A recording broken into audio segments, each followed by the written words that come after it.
ഒരു സംഭവം ഞാൻ ഓർത്തു. അതായത് ട്രെയിനിലാണ് ഒരു സ്ത്രീ, കൊച്ചുകുട്ടി, ഭർത്താവ്, പിന്നെ ഇവരുടെ ഒരു റിലേറ്റീവ് സ്ത്രീയുണ്ട്.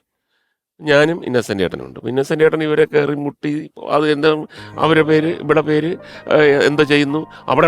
അപ്പോൾ ഇവരുടെ നാട്ടിൽ ആരെയോ പുള്ളിക്കാരനറിയാം. അപ്പോൾ അയാളുടെ ചരിത്രമൊക്കെ അപ്പം ഞാൻ ഇങ്ങനെ അടങ്ങിയിരിക്കും. അപ്പം നടക്കട്ടെ എന്ന് വിചാരിച്ചു. കുറച്ച് കഴിഞ്ഞപ്പോൾ പുള്ളി കോമഡിയിലേക്ക് കയറി. അപ്പം ഹസ്ബൻഡ് സിഗരറ്റ് വലിയായിട്ടൊക്കെ വെളിയിൽ നിൽക്കുക. അപ്പോൾ ഇവർ ചെറുപ്പം സ്ത്രീയാണ്, കൊച്ചുകുട്ടിയും പിന്നെ അനിയത്തി ഉണ്ട്. അപ്പം ഇങ്ങനെ ഒരു കോമഡിയുടെ അങ്ങനെ ബിൽഡപ്പ് ചെയ്ത് ഇപ്പം ഞാൻ കേട്ടിട്ടില്ലാത്ത കഥയാണ്. അപ്പം ഞാൻ എന്നിട്ട് പറഞ്ഞു പുള്ളി അങ്ങനെ ഫുൾ ഫ്ലഡ്ജ് നിന്ന് ഇനി ക്ലൈമാക്സോടെ ഉള്ളൂ.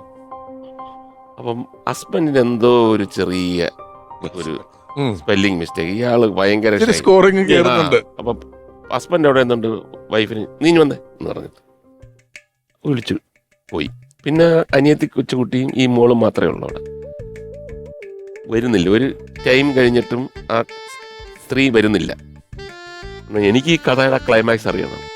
ഞാൻ പറഞ്ഞു ചേട്ടാ എന്നിട്ട് എന്തായി? നിന്നൊക്കെ അറിയാനാണോ ഞാൻ ഇത്ര കഷ്ടപ്പെട്ട് ഇത്രയും പെർഫോമൻസ് ചെയ്ത്? ആ ക്ലൈമാക്സ് ഒന്നും ഇല്ല, പോയിന്റെ പാട്ട്. ഞാൻ ഞെട്ടിപ്പോയി, ദൈവമേ എന്റെയൊക്കെ ഒരു വില ഇത്രയുള്ള.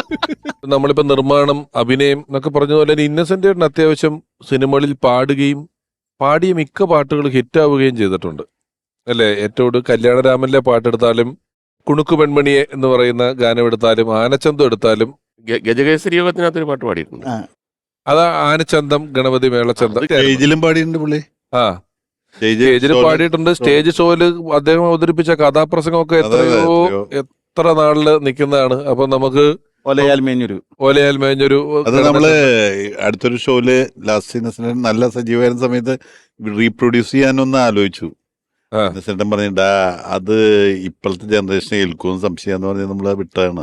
ആനച്ചന്തം ഗണപതി മേളച്ചന്തം, ആനച്ചന്തം ഗണപതി മേളച്ചന്തം, എട്ടും പൊട്ടും തിരിയാനിത്തിരി ഹിന്ദിച്ചന്തം, ഹിന്ദിച്ചന്തം, ആനച്ചന്തം ഗണപതി മേളച്ചന്തം, എട്ടും പൊട്ടും തിരിയാനിത്തിരി ഹിന്ദിച്ചന്തം, ഹിന്ദിച്ചന്തം. ആവോ ആവോ ആവോ, ജാവോ ജാവോ ജാവോ.